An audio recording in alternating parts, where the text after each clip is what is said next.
life is full of things to manage. Your work, your family, your plans, and your treatment. Consider Kesimpta, ofatumumab 20 milligram injection. You can take it yourself from the comfort of home. If you're ready for something different, ask your healthcare provider about Kesimpta and check out the details at kesimpta.com. Brought to you by Novartis Pharmaceuticals Corporation. This episode is supported by Merrill. With a dedicated Merrill advisor, you get a personalized plan for your financial goals. And when plans change, Merrill's with you every step of the way. Go to ml.com/bullish to learn more. Merrill, a Bank of America company. What would you like the power to do? Investing involves risk. Merrill Lynch, Pierce, Fenner & Smith Incorporated, registered broker-dealer. Registered investment advisor. Member SIPC. I just MailChimped my marketing. You MailChimped your what? I MailChimped my marketing with AI to create an effective marketing campaign in minutes. No, MailChimp and Way. Yes, MailChimp and Way. Now I can hyper-personalize my campaigns across email and SMS. You can do all that with MailChimp? What did I just MailChimp and say? MailChimp your marketing with the #1 AI-powered email marketing and automation platform, Intuit MailChimp. #1 based on publicly available data on competitors' customers. Plans vary. SMS available as add-ons. Visit MailChimp.com. The Athletic.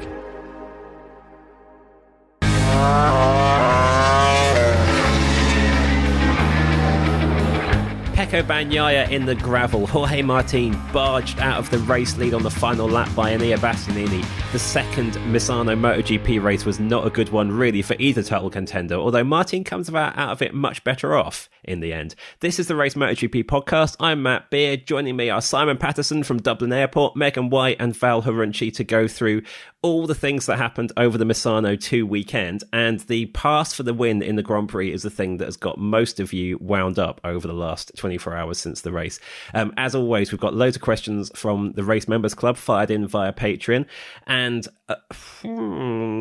I'd say about half, if not more, were about that overtaking move. So, Val, you come in first on this. I need someone to viscerally describe that pass so that listeners who haven't seen it can picture it.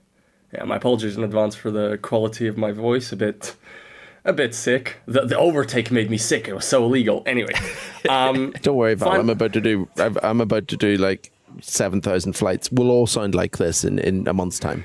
Yeah. I mean, the Valencia season finale, just like a super lab of viruses, basically, always.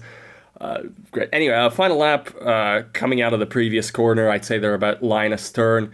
Bastianini has been quicker than Martin for most of the second half of the race because he is Enea Bastianini, and that's how that works.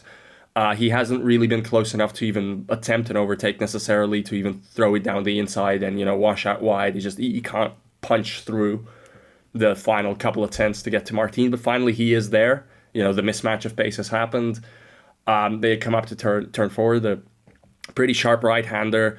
The braking phase starts. At that point, I would say Bastianini is still not alongside Martin. I would say he's still behind. Both of them start braking, the rear is moving on both bikes. I would argue neither bike is, particularly normal coming into the corner, although not necessarily should they be. At one point, very quickly, Bastianini decides to commit to the inside. Martin seems quite surprised by that, even though he did leave a considerable gap. Martin briefly backs out of it once he realizes Bastianini is alongside him, then tries to lean anyway. There's sort of maybe contact, I guess. It's really hard to tell from the cameras, but I think the indication is that there was a bit of rubbing. Martin just, backing out a second time, goes completely off track, so that's his fight for victory over. Bastianini goes to the very edge of the track on the outside, then sort of, I guess, regroups more. Like, there is a possibility for him to stay on the track surface. Instead, he looks over to check whether he's just knocked Martin off. Very quickly realizes that he hasn't. In the process of doing so, hops off the outside curb onto the blue paint on the outside of the curb, which is not the green paint on the outside of the curb, which is a stupid sentence that I hate saying, but is relevant in this case. Gasses away, goes ahead, wins the race. The incident is not penalized. It is not placed under formal investigation. That does not mean they haven't looked at it. They have. They decided it is okay, but it does mean that we do not get any reasoning for it other than it's okay, even though I think if they did place it under investigation, then the answer would be no further action because it's okay. So not sure a lot was lost there in terms of a formal investigation. But yeah, them's the breaks. The element that's exercised most emotions among listeners, I'd say, is the fact that it didn't turn into any kind of penalty. Just to give you a quick run through of what some of the people in the members club were thinking. Colm said, I think it should have been a drop one position that turned into a 3-second penalty, which Martin would have blown by backing off. Martin was near perfect after his last race nightmare, and that was great to see. But I can also understand Bastianini going for it at his home race. It was Rossi-esque. Angelina said she really doesn't like wins being decided by stewards' decisions, but looking at past decisions, that should have at least been looked at, even if not a penalty. Johnny Ross thinks, what would race direction have done if Jorge had crashed as a result of Enea running in wide on the last lap? Morris Henry says, do you think it's a bit rich from Martin to complain about the move when he passes people like that on a regular basis? Wasn't Enea just racing Martin how Martin races everyone else? Eric Yip said, was that pass acceptable? He calls it hard, borderline over the limit, but it seemed out the only way to pass Martin at Misano. And Oscar Robledo phrases it, was that pass over the line of what is acceptable? It looked like Bastianini was not going to make the corner, and that is what forced Martin off the track. So I'd say the kind of consensus is just about that it should have at least been looked at seriously. Simon, what's your take on whether that was a penalty-worthy move? So two different opinions on this. One is that I don't think it was a penalised. It wasn't a move that deserved a penalty because Bastianini would have made the corner. It wasn't like he used Martin as a berm to make it round the corner. He would have made the corner. He was on the line to make the corner. And the only reason he went wide, I think, was kind of making sure he hadn't knocked him off. So I don't think there was anything there to warrant that being a penalty per se. But I'm surprised that it wasn't investigated, and I'm a little bit surprised it wasn't a penalty because of the precedent that we've seen from incidents similar in recent times. And it brings us back to the stewarding thing of you can't just make it up every single weekend as it is, because think of Aleix Espargaro and Fabio Quartararo at Assen a few years ago, which was similar, and there was a penalty. So I don't understand why there wasn't a penalty based on that. And my worry about the whole thing is that it's going to make the last 6 races of the year very, very messy, because Jorge Martin wasn't the only person on Sunday afternoon to be really bullish about, well, if this is how they want us to race and this is where the line is now, then we're going to race to that new line for the second half for the final chunk of the season. So I don't think, I can't remember who said it about Martin making passes like this regularly. I don't think he does. I don't think he's particularly, that type of aggressive, but I think he's going to be. I think that for the next few races now, he sees it as gloves off to win a title. And he sees it as, it's now fair and acceptable to shunt other people off the track to do that. And there is going to be an absolute uproar whenever he does it to Pecco Bagnaia and the stewards decide to penalise him for it, because that's the level of inconsistency we expect from him. And that's absolutely the sort of thing I can see happening in the next 6 races. It's in that grey area where we talk about a lot, where a move didn't actually take anybody out. They both finished, but it wouldn't have taken a lot for one or both of them to go down in this move. I mean, Simon, I know your line is often that you need to be penalising intent as much as you penalise consequence. Megan, in terms of your view on this, did it make any difference they both stayed upright? Did it make any difference that it was the last lap fighting for a win? Was that all relevant, irrelevant? Should this have been looked at more seriously regardless of all those things? I completely agree with Simon that we need to look at the intent and not the consequence. Like, if someone just magically doesn't crash when they've been hit, that doesn't necessarily mean that the person who hit into them was in the right. Not that is what would have necessarily happened here, but I think that's an important thing to remember. I think in this incident, I kind of agreed with the sentiment of Angelina's question, which is that I don't want races to be decided by stewards, but I also think that maybe it should have been looked at. It was a lose-lose situation, because if you penalise it, then you're deciding the race off track. But if you don't look at it, then it's like, well, how have you not looked at that when you've looked at other similar situations? So that consistency, I think, is really important here. if it wasn't investigated, why wasn't it investigated? And I feel like we should get a bit more transparency there as to, okay, well, you looked at it, you didn't think it was worth investigating. Why is that? Like, what makes this different to any other incident?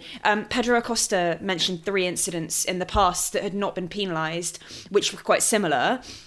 So are we not penalising this one because we didn't penalise those? Or was this, what's the thought process? And I know that other championships, I think BSB is one of them, that really explain the thought process behind some of these decisions. And maybe it would be good going forwards with, the change in stewarding coming next year to see a bit more transparency, on any incident. I don't think it matters whether it's on the last lap, first lap, second lap, fifth lap.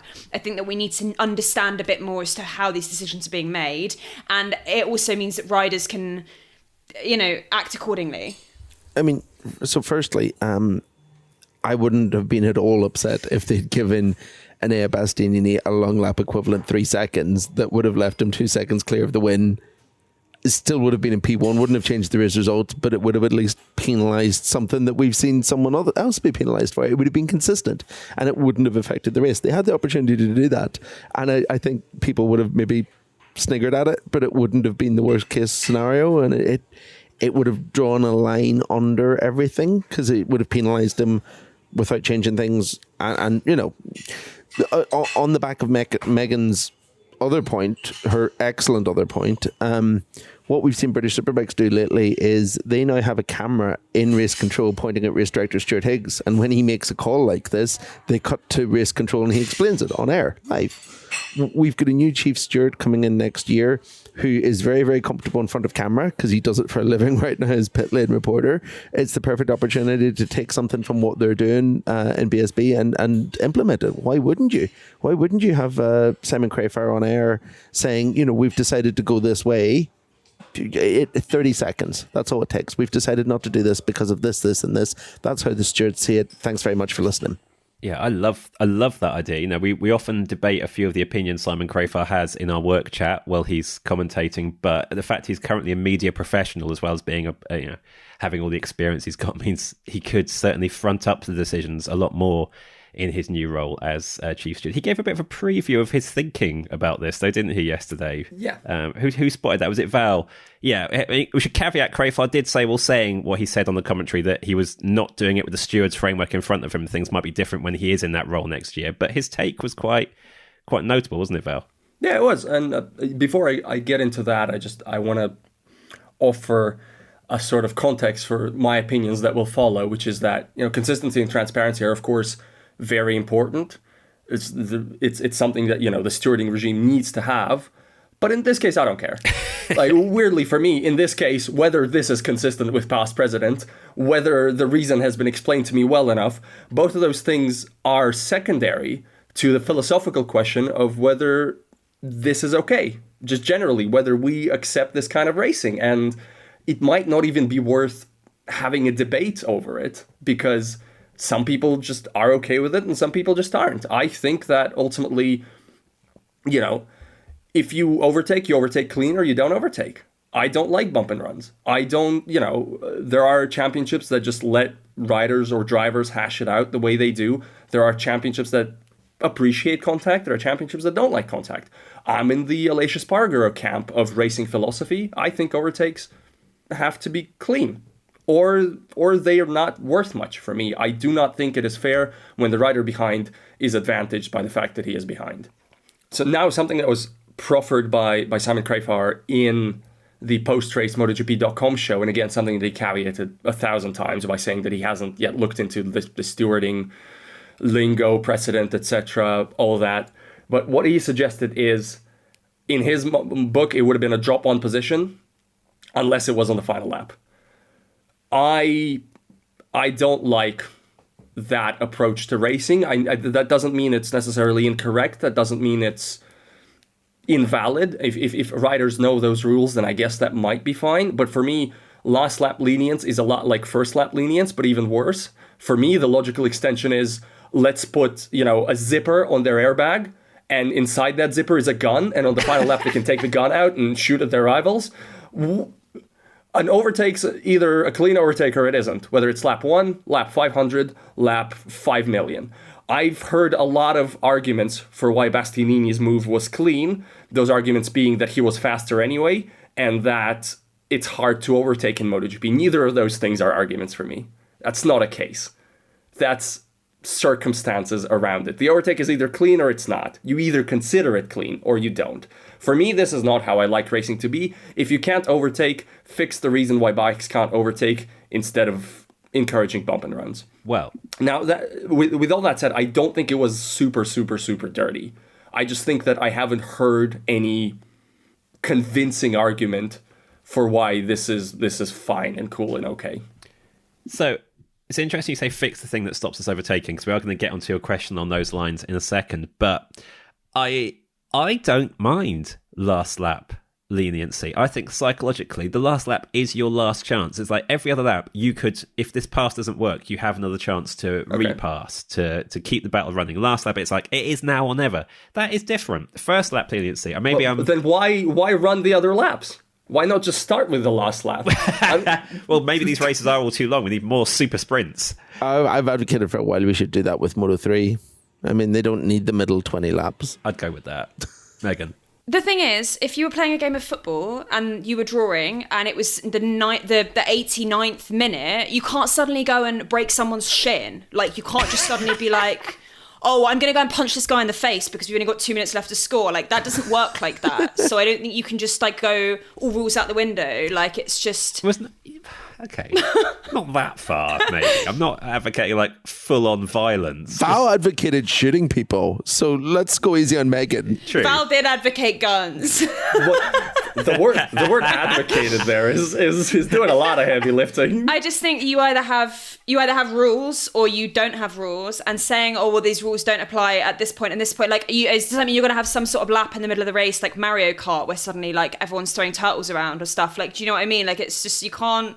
I don't feel like having, oh, well, it doesn't apply now, it doesn't apply then, it doesn't apply when it's a full moon. Like, how are we measuring that? I would say first lap and last lap are different enough in terms of mechanics and psychologically that you can not, like, full on just go and ride over your rival's legs, but that you could be a little bit more. I don't know. I'm bringing too many. I realise I'm bringing a lot of grey areas, but I also think Simon's suggestion that it would have been okay to do a penalty that effectively was a penalty but made no difference to the result.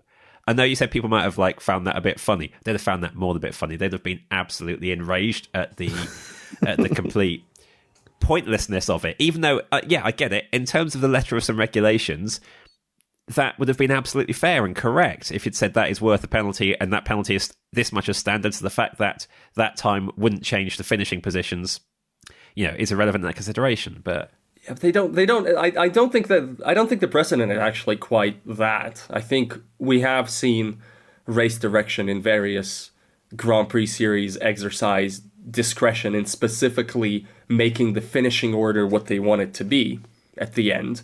I mean, maybe this is a wrong example. Do you remember the Moto E title decider between, was it Jordi Torres and Dominic Agerter? Where I think Agerter had him off and then just specifically received the exact right penalty not to win the title, if I'm not mistaken. Misano. It's done. They Michael Schumacher at Jerez 1997 them, basically, is what they did. So I think if they did penalize him, then not doing it with the exact amount of time to move Bastianini behind Martin would have made everybody involved much madder, which, to be fair, I see the appeal in. Yeah, I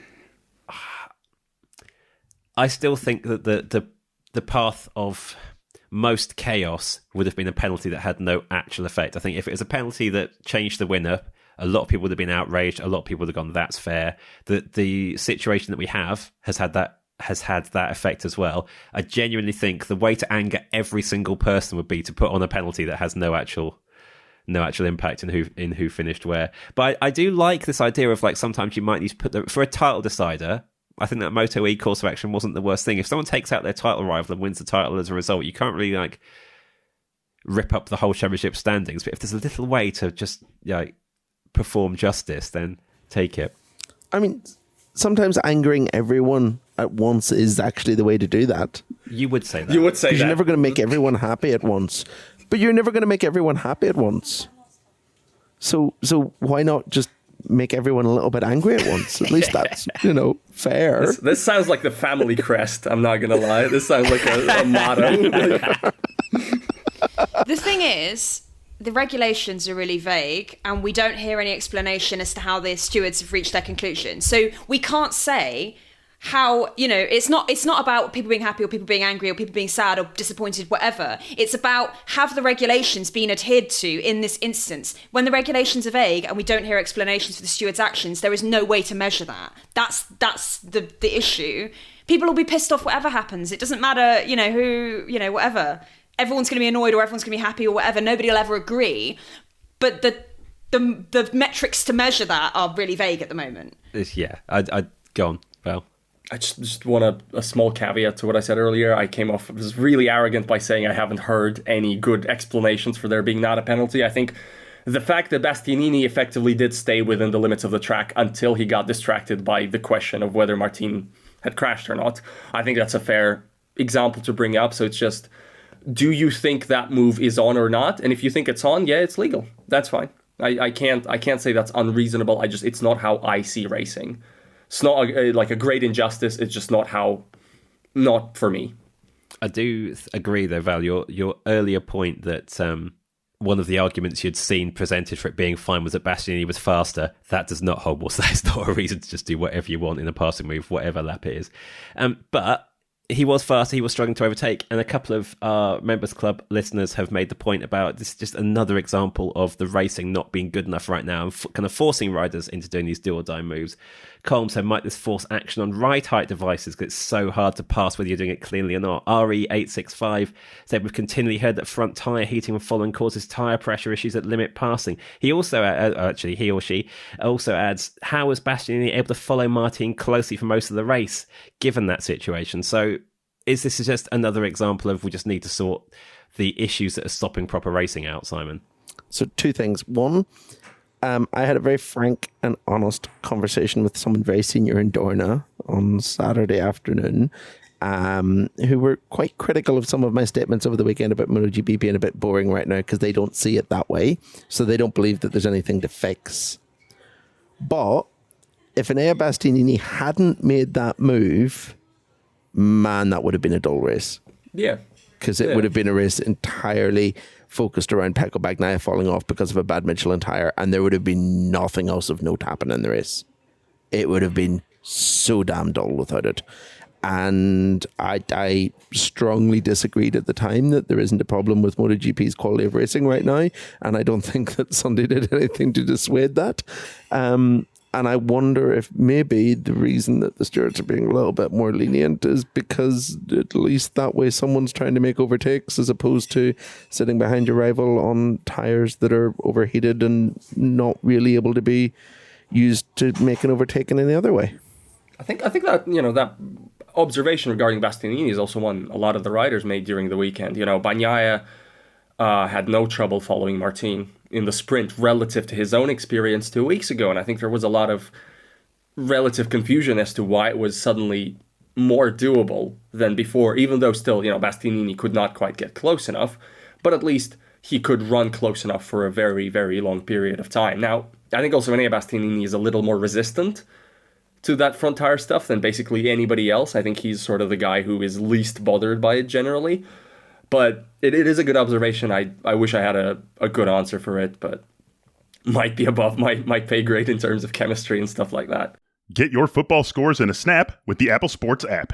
The free app for iPhone gives you access to real-time football scores, a dynamic drive tracker, and live play-by-play, all delivered ultra-fast. Plus, get team and player stats, standings, live betting odds, and more. Designed for speed and simplicity, the Apple Sports app is personalized and puts your favorite leagues, conferences, and teams front and center.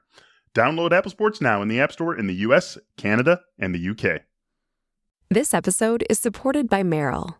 With a dedicated Merrill advisor, you get a personalized plan for your financial goals. And when plans change, Merrill's with you every step of the way. Go to ml.com/bullish to learn more.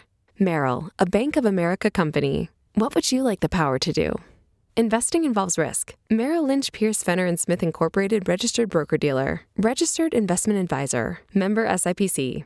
Now, 2 Pigeons and Coach Prime bemoaning the fact you can stream DirecTV satellite-free. Look at these humans watching pro football on DirecTV without a satellite dish. I've been watching them watch football for so long, I feel like I could coach like you, Coach Prime. Coaching ain't as easy as finding your games on DirecTV. How you gonna beat a corner blitz on 3rd and long? I'd probably just fly over it. Actually, that's pretty good. Stream football without a satellite dish. Visit DirecTV.com.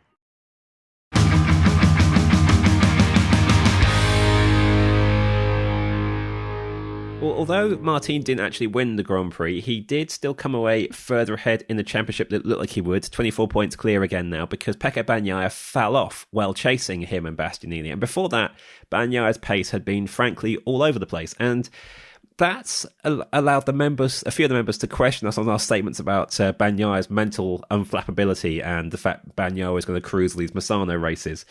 For instance, Miguel Casado Avaro says, does Bagnaia's fall reveal more nervousness than what it seemed? Oscar Ableda says, a few weeks ago you said that Bagnaia's mental strength is not in question. Does this call his mental fortitude into question? Eric Yep says, what was going on with Pecco's face? Pecco's face? Pecco's pace. His face is fine. He was so slow at one point, I thought it was tyre pressures again. Then he's so fast. Angelina as well is like, what is up with Pecco's pace? Definitely not face. For a while, look, he was struggling a lot and suddenly fastest lap. Tony L says, is the tyre pressure issue affecting Bagnaia more than some of the other riders because of his riding style? So lots of questions about whether this was a tyre thing or a Pecco thing. Megan, how did Bagnaia describe his strange race of fluctuating pace and then landing upside down in the gravel? He was quite perplexed, as everyone else seems to have been. He was led off the line, great. Like lead lap 1, brilliant. Lap 2, he set a 131.757. 3 laps later, he's in the 132s. And then he was in the late 131s. And it took him until about lap 15 to get back to any sort of decent pace, by which point he was 3 seconds behind Bastianini.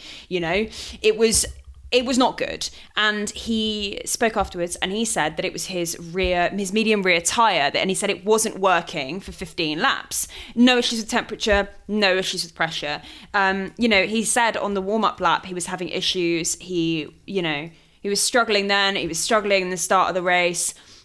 He said that the feeling with his rear tyre was more or less the same as he had in Barcelona last year when he crashed at corner 2. So he was not having a good day with his tyres. I think, going back to some of the readers' questions, I don't think that it's anything to do with his mental fortitude. I do genuinely believe that this is a tyre problem, and he wasn't trying to save the tyre. He was just couldn't get to grips with it at all, and that's how that gap built. He then managed to get the tyre working, and he was looking great. But for those kind of 10 laps between, he was nowhere. And he made the point that it is a huge problem if tyre issues are going to be affecting the title battle.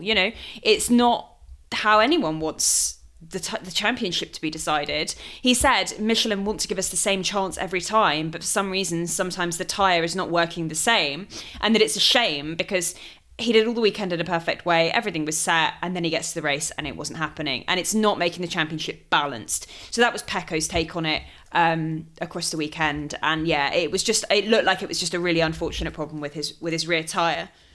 I think it has to be rear tyre. As someone that generally jumps in to say, I don't think that was tyre, I think that was rider error, I can't imagine any circumstance in which that's not the case, because it was so peculiar and odd and weird and not something we've ever seen before. We've seen bad tyres, we've seen ups and downs, we've seen people's tyre fall apart relatively as the race progresses. I don't think I've ever seen anyone's tyre who just wouldn't come up to temperature and then did.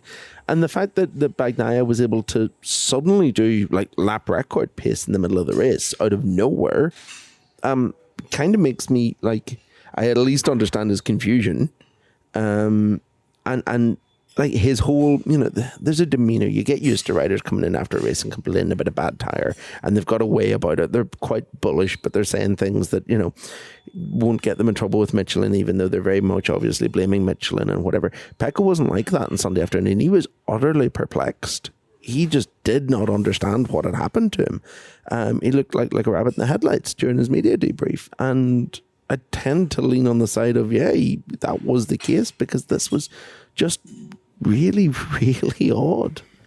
I think it's the tire, but not to an extent where it's a problem necessarily. I think when a tire is bad, it's bad for the race. I don't think it kicks in suddenly with lap record pace on lap 15, 16, 18 and offers the guy so much grip that he gets ahead of himself and crashes. Don't think that's the case. I think sometimes we've seen tendencies from various riders, races, the combination of bikes and tires that, they're strong in different phases of races. And we've not seen it on Sundays, but I think we've seen a few sprints, admittedly in the soft rear instead of the medium rear for Pecco, where he starts off sluggish and then it comes on. I think that's happened a few times, and where you sort of, you look at it and you go, if this was a few laps longer, then we'd start seeing, red sectors, basically. And we do often start seeing red sectors at that point.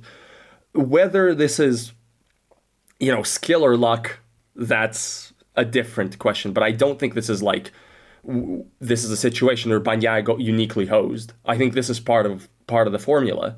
Sometimes you get, I guess, a chemical compound or something that just comes up in a slightly different way, but still, isn't flawed enough not to give you the lap record by the end. Maybe there's a mechanism here I just don't understand. But again, he was running 130s in the middle of the race. Nobody else was doing that. I don't think the tire kept him from doing 130s all the race. I don't think it was flawed in that way. I just think it was slightly different. That's me. That's my suspicion. Yeah, we're in this boundary between bad tyre and just tyre not performing the way you expect it to, as you summarised that pretty nicely there, Val. Like you say, we used to, the classic example is Jorge Martin, Qatar last year, the effect, in some ways, title losing moment for him of his tyre just, in his eyes, not working at any point in the race. That was not the case here. It was interesting as well how Bagnaia was so much more wound up about the pace than he was about the actual crash. His dismissal of the crash was kind of, well, that was strange, but everything was strange, without necessarily saying the tyre maybe crashed, just like it was. The fact he blew the points for third was a much smaller part of his emotions after the race than everything he had been through, trying to figure out why his bike was not quick, then not quick, and all of that. So this isn't this happens with tyres. It's like Val's hinted a few times. None of us have the chemistry understanding necessarily to explain it, but this is a phenomenon that can happen.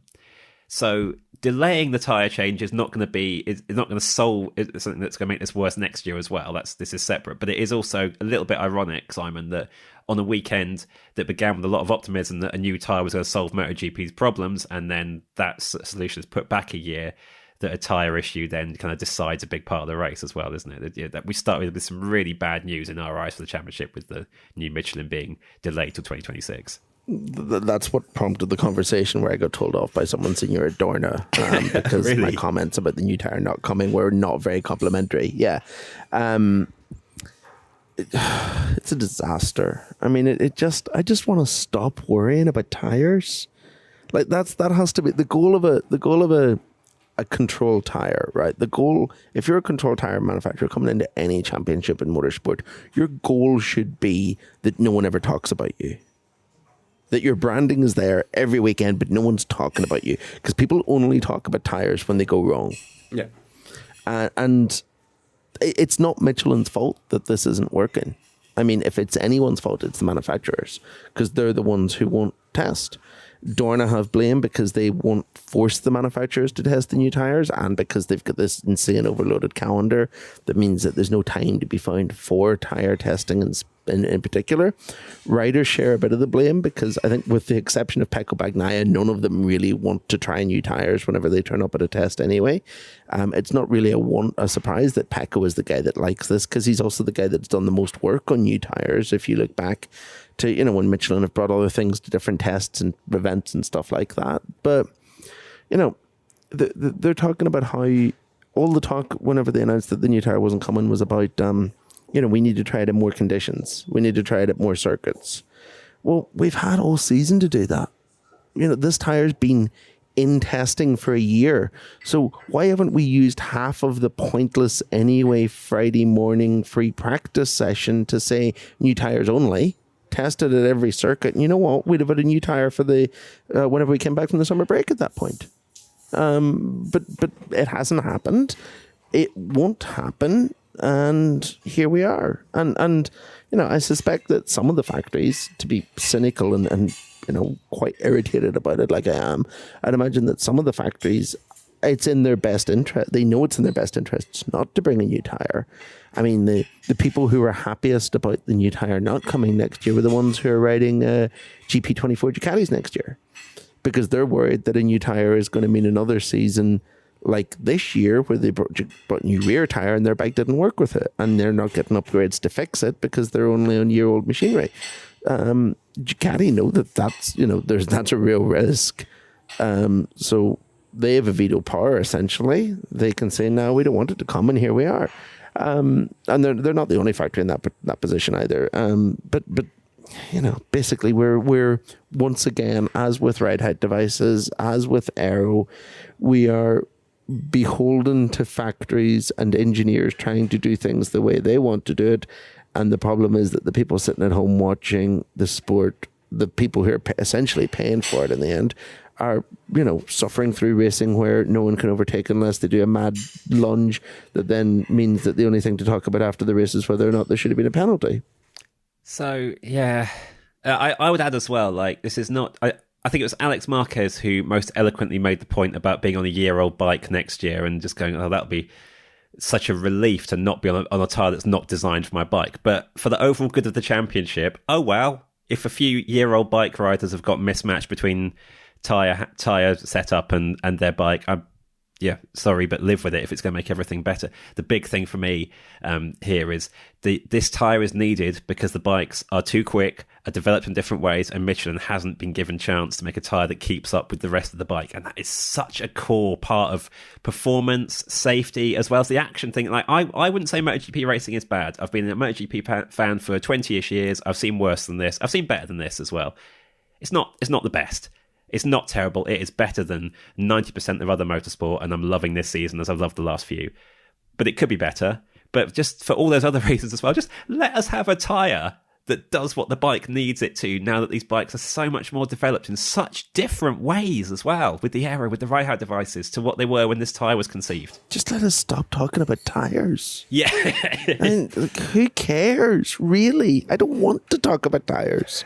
That's true. That's the reality. I want to talk about humans. I want to talk about athletes. I want to talk about incredible overtakes and amazing performances. But here we are once again talking about tires and pressure and ride height devices and what should be done to fix all the problems. It just detracts from what is amazing.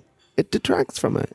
Val, I will let you come in because I was about to say let's talk about humans, because I want to talk about the humanity of the championship fight a little bit as well, but you're allowed to say one more thing about tyres quickly as you were halfway through. No, that was, I was going to segue into Bagnaia too. No, so we're good.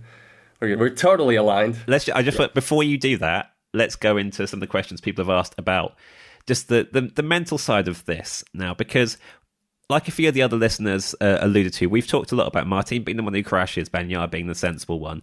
I think I and Val, to a degree, have questioned that. Simon has been less questioning of it. But as TV Room Raccoon, which is one of my favourite member names, put it, when did we last have a championship battle where the main contenders were so consistently throwing away massive points hauls from front-running positions? Claudio Silva literally laughs at us in typing form for saying Misano double be a Pecco clean sweep, and adds, that didn't age well. Should we be able to predict anything with these two guys and how much they did the opposite of what's expected?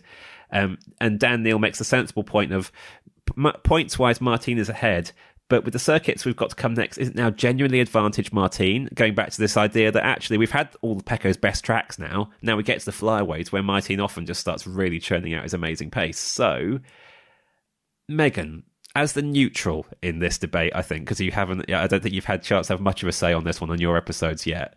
Where do you stand on this kind of stereotype that Martin does the crazy stuff and chucks away points and Pecco is really sensible? Because I've been questioning that stereotype a little bit lately, and I know there was a tyre issue this weekend, but Bagnaia still chucked it down the road at the end. Do you see this as like one sensible guy, one lunatic, or are they both equally capable of blowing points leads?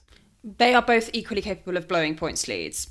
They both do really stupid things. They both throw away wins. They both crash really unnecessarily. They've both done that.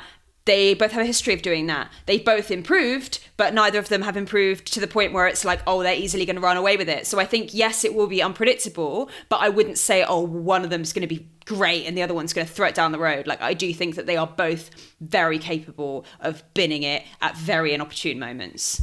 would like to go a step further, actually, because looking at as always, I look at the live timing and then I look at the race screen. But when the Bagnaia crash graphic came on, I was firstly not surprised at all, but secondly less surprised than I would have been if it was Jorge Martin.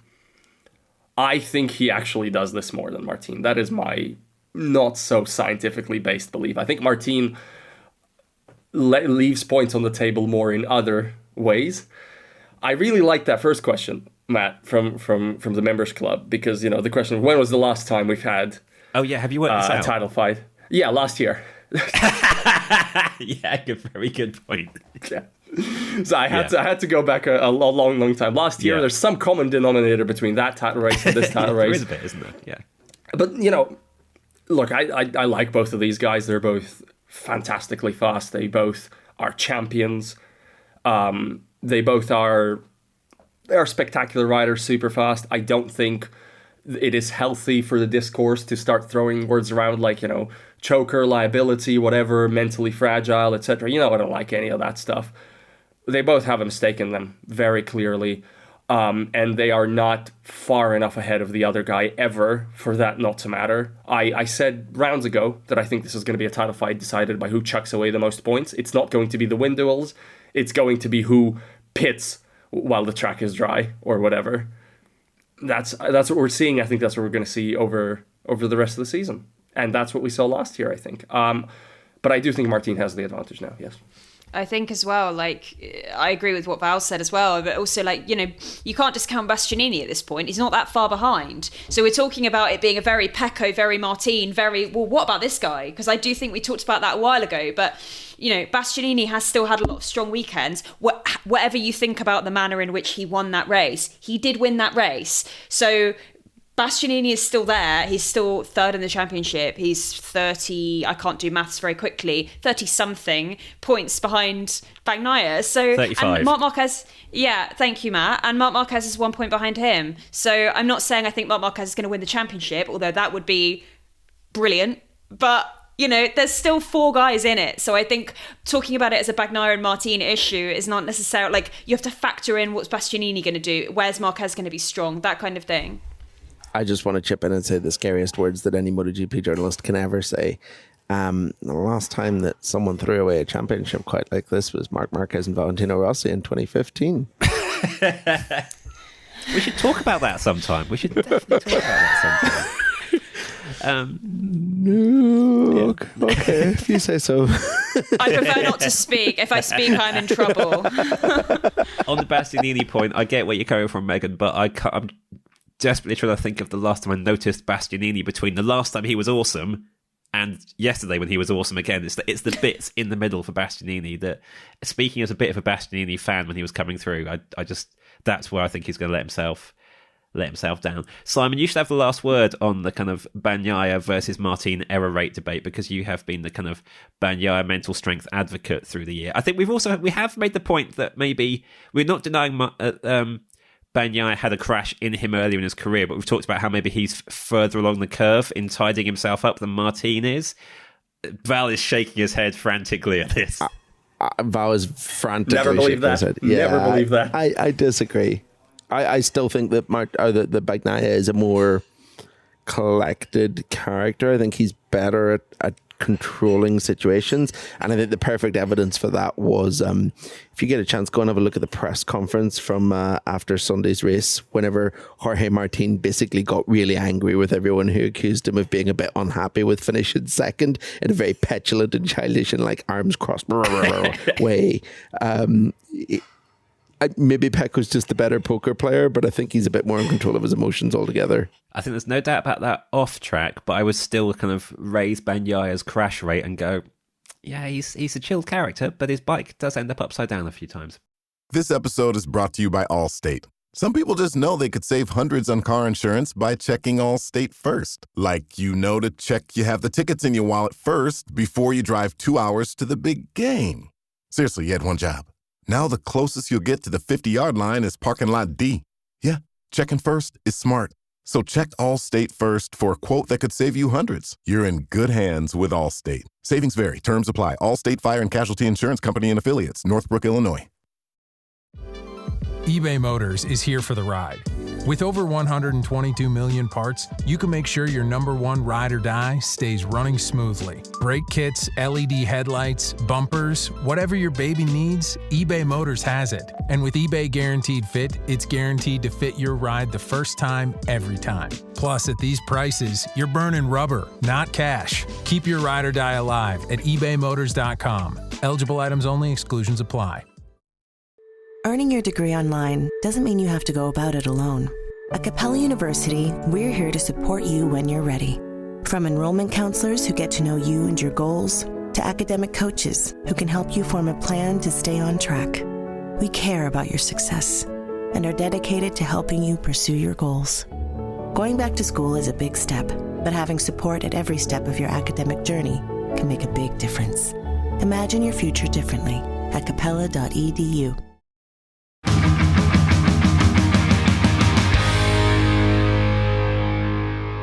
Very quick detour to say that I am absolutely loving being part of the Races MotoGP content at the moment because there is so much going on. We've launched our MotoGP specific YouTube channel, and the discussions we're having over the stuff we're doing on that over the next few months are just really exciting to be part of.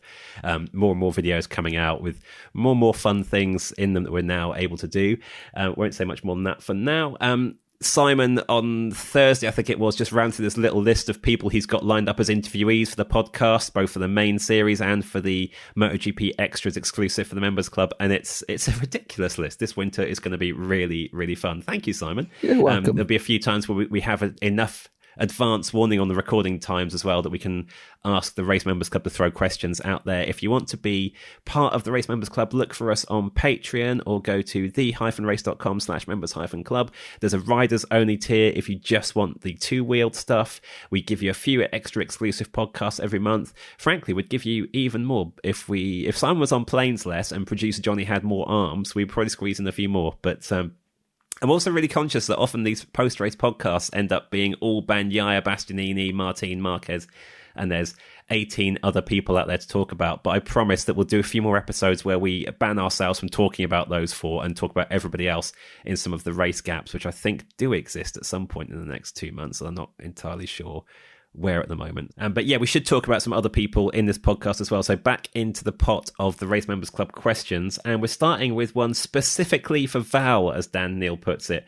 What are your thoughts on Yamaha's progress now? 2 good weekends in a row at the same track with a test in the middle. Do you still need more in the sample size before you're convinced they've made progress? And there's a little kind of side Yamaha question from RE865 saying, what happened to Quartararo at the end of the race? He seemed to lose 2 places on the last lap. So you can answer that quickly, Val, but also just for listeners who are not familiar with Val's utter hatred of Yamaha, that's an oversell. I'm just being mean. Val is a chilled guy. Val is the person out of the three of us who's always standing up for teams, standing up for riders, seeing the good in things. And then we mentioned Yamaha making progress recently. He just lost the plot for about 20 minutes. So he's got a reputation as being the in-house Yamaha hater now. But as Dan puts it, Val, are you getting convinced by the progress after Quartararo's strong weekend, or do you need to see more at some different venues? Oh, and what happened to him on the last lap? Firstly, I'd just like to say that being described as a chill guy kind of brought a tear to my eye. That's really weird. It's such a nice sentiment, so pleasant to hear. I don't know, I've always wanted to be a chill guy. I'm comparing you to Simon, but I do mean it. That's very sweet. That's quite insulting. Love you both. Quartararo ran out of fuel, would have been 5th, was a comfortable 5th coming out of the final corner. Then there was nothing left in the tank, so Morbidelli went past, and was it Maverick Vinales went past him too. So, on merit, it was a 5th. Well, also, it was a 6th with Bagnaia exiting, and then also Pedro Costa and Brad Binder both crashed out from in front of him. Binder's had ropey pace, so maybe Quartararo would have had something for him. Acosta, I think, would have finished ahead. So let's say 7th on merit. Let's be kind. I think they had a really good, really credible doubleheader, because my worry was indeed that built-in test advantage, and I think there was enough running for everybody to where that was mitigated. In fact, what Fabio brought up quite importantly was that factor of, Yamaha has 2 bikes. This weekend it just had Fabio, and it kind of has just had Fabio for a while because Alex Rins has just not been fit. That's a major data shortcoming, and actually the more mileage you get at the same place, it would stand to reason that you extract more out of what you have.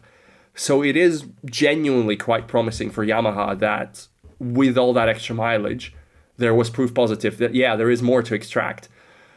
When I say there's no progress, we are talking in relative terms, right? Obviously, they're improving. Obviously, they're faster than they were a little bit ago. I think that's, in Yamaha's case, that's particularly clear. And I think even relative to others, yeah, there's been a step. I'm just very careful not to overstate the amount of step that was made. And though maybe this is the wrong way to look at it, this is not something they can be happy with. Here's a football example, because we all love that. Chelsea finished, 11th or 12th the year before, finished 6th last year. Should I be happy with 6th because we found 6 positions in the standings or whatever? No, that's not the standard of my football club. That sounded so lame. Anyway, Yamaha standard and elite mega rider Fabio Quartararo's standard is not to finish 7th at Misano at the end of a doubleheader. It's to win titles. And none of the steps that will come for me can be taken for granted, apart from the fact that they will have extra bikes, and it's just, there is convergence coming and there is then a reset coming. But while I can't take all of this for granted, I can't have my imagination captured by small incremental progress. But, good job. That's all they can do. At the same time, I can't expect them to bring a bike that's a second quicker, I guess. I don't know. I'm a hypocrite. I don't know. What do you want? I mean, there's small incremental progress, and then there's Honda. So, there's a lot for Yamaha to be pleased about when it looks around the pit lane, I would say. Next question, Connor Scollard. What were the attendance figures for the weekend? Simon, I'm going to throw this one to you. This one caught my eye because I was jumping across between F1 work and MotoGP a bit this weekend. So until a frantic Sunday night catch up, my eyes weren't entirely on MotoGP. But I kept just going, there's no one there in the TV pictures because a lot of the stands look very empty. Obviously, second race in a fortnight.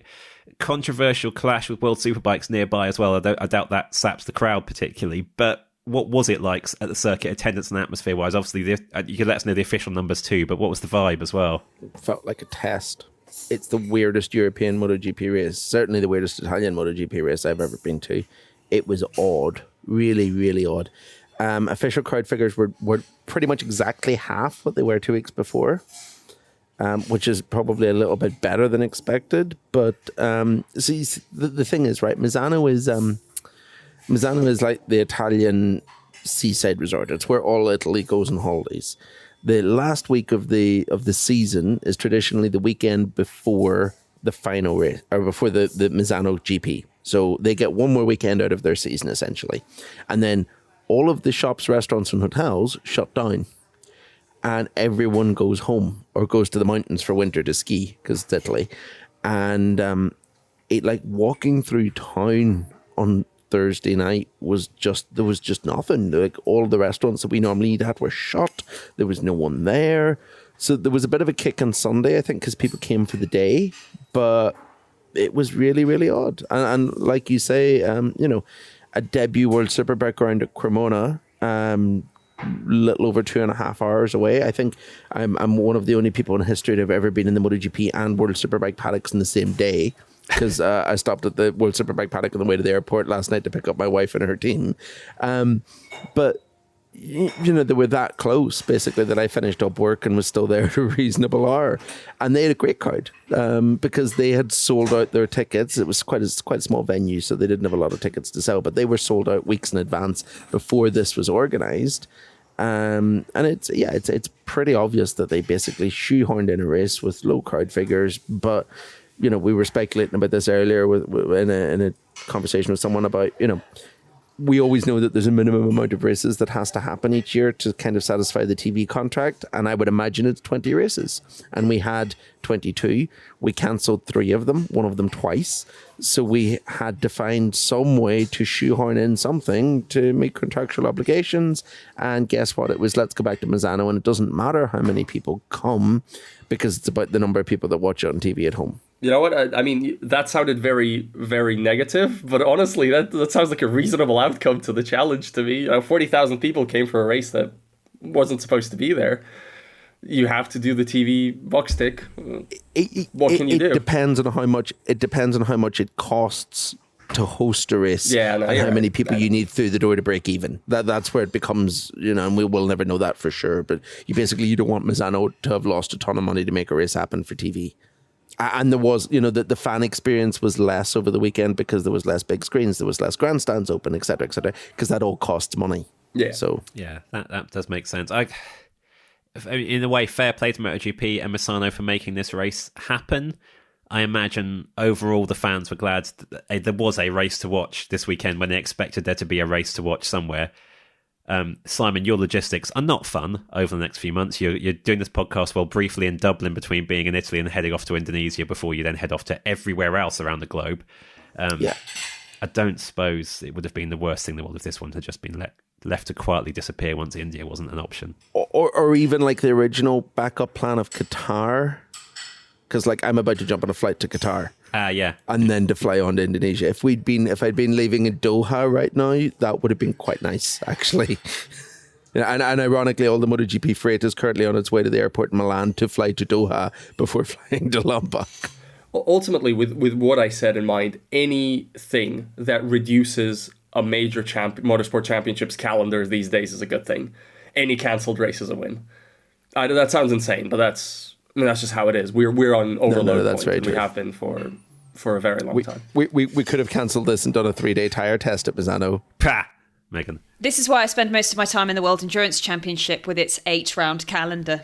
Yeah, when Megan came to work here for a job that was based around the World Endurance Championship and she saw the size of the calendar, she was so delighted. Beautiful, yeah. Even IMSA only has 11 rounds, so it's 11 IMSA rounds and 8 WEC rounds, and that's 2 championships, still have fewer than most GP or F1, and that's a win in this day and age. Endurance World Championship motorbikes only has 4, and it's glorious. Even better. The IGTC has 4 as well. Yeah. We need to join them. There you go. See? Mm-hmm. Guys, we're not beating the allegations that we hate racing. Okay, I'm going to say personally right now, I am a rallycross, Formula Ford and motorbike racing guy. I do not need to see 24 hours of anything. Fair play to endurance bike racing. I do not need to see more than 45 minutes of racing is great. Fine. I heard a mad rumour at the weekend, Matt, and it's just for you. Apparently, World Rallycross are having a round next year at the Kimi Ring. Oh, wow. Oh, that's a nice combination of things that some people think are fictional. Anyway, final question in this podcast. In a race where Bagnaia, Acosta and Binder all crashed, is Jack Miller finishing 16th and out of the points a new low for him on the KTM? And can you see the switch to Pramac Yamaha helping Miller show the ability where we already know he has? That's from Thomas. Oh, there's a lot of head movements going on this video screen at the moment. I'm going to chuck it to Megan, who has had some strong feelings on Jack Miller in the past. Was this a new low, performance-wise? And do you think moving to Pramac Yamaha will help Miller next year? I'm going to go with no on both counts. No on the first count because he finished the race, which is good. He did not have a run of 3 retirements like he did from Spain to France and Catalonia. He finished 21st in Qatar, which is worse, and the 19th place finish in Austria was worse. 16th is bad, but he had a vibration issue. And he did almost lose it a few times trying to push. I'm not going to make excuses. It's not a good result, but he did have an issue. And so I feel like to use that as an example of his struggles is maybe not necessarily fair because he did have an issue. I don't know that next year will be helpful because in terms of showing the ability that he has, because the point of him and Miguel Oliveira going to Pramac Yamaha is to help develop the Yamaha. It's not necessarily for them to be fighting for podiums, fighting for wins. Yeah, it's not going to be oh yeah, slay. It's going to be oh yeah, let's try and get some points and help make this bike better, rather than do what Fabio's done and finish what would have been 5th had he had enough fuel. So I don't think that it's necessarily a new low because he did have an issue and it's not his worst result of the season and he finished the race. But I don't know that the switch to Pramac next year is necessarily going to yield much better results because the point of going there is to help develop the bike. The vibration torch has passed from Ducati at the start of the season to KTM and Honda now. They are the 2 main ones. So it's not just, Jack, it's Augusto Fernandez is having it. I think both Brad and Pedro are having it, although to hear some of them saying either worse or equally as bad, my 2 cents on the Miller weekend is it was brutal. It was really slow. I struggle to remember a weekend that was so hopeless on Jack Miller's side. I am higher on him than most people on this podcast, but that was nothing, not anywhere. I'm not sure finishing it is necessarily a positive. Sometimes you can do less damage to your stock by just chucking the bike into the gravel, which honestly, it would have been a better look for Miller's weekend if he broke the engine on the warm-up lap. I mean, unfortunately, I think there's a small part of him that knows that too. I think he'll be better on the Yamaha, because I think it's hard to be worse than what it is looking right now. I think his season to start with was not that bad. It's gone really bad now. I think there is a KTM trend, but I'm not totally sure. But I think there's a KTM trend that when somebody is fired, their form goes into absolute tailspin nosedive. Becomes horrifying. I think with the Tech 3 guys, it's been happening quite a lot. Miguel Oliveira maybe bucked it a little bit, sort of, but not really. There's just something inherent to the KTM that once you're done, the glory days are over immediately. Nothing good comes. The only real exception is Bradley Smith alongside Paul Espargaro like a decade ago. And that's a different regime. That's a different KTM for me. That doesn't really count. It's been bad. I don't see the point of these final 6 races for him and KTM. I think almost there is an argument to be made that both sides could be better served by just calling it a day right now, but that's not how things work in the grown-up world. I think the smartest decision that Yamaha did with Jack Miller was sign him in a 1-year contract instead of a 2-year contract. They won't regret that decision. Yeah, we should add that his Pramac Yamaha deal was finally announced going into Misano 2, which means the 2025 lineup is complete, which also means we have ranked it in a little vote from worst to best, which you'll be able to read on the race website in the middle of this week. If you make a note of our podcast opinions, and please no one do that and hold us to them, you'll find some of the scores slightly hilarious. There's a little teaser for you. I love that we ended on a Bradley Smith note as well. Always fond of that. Simon, Megan, Val, thank you for your time. Simon, you go and get on some more planes while working on some videos with Val. Listeners, thank you for your time. Members, thank you for your questions. Keep an eye on everything that's coming up on our YouTube channel this week. Keep an eye on the race for that 2025 lineups ranked and a lot more stuff as well. We'll be back in your ears from, I genuinely cannot remember which race it is next weekend. I've got a real mental block on whether it's Indonesia, Japan or Thailand. Simon, where are you going? Do you know? It's Indonesia, but I spent 5 minutes walking through the paddock yesterday debating in my head whether or not it was Indonesia or Thailand next. Hopefully, we'll be coming to you from the correct country in a week's time.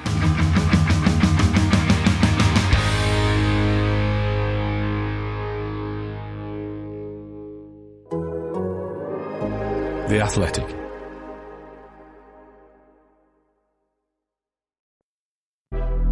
College football is back like never before. I'm David Ubben, and I host Until Saturday, the Athletics Leveled Up College Football Podcast.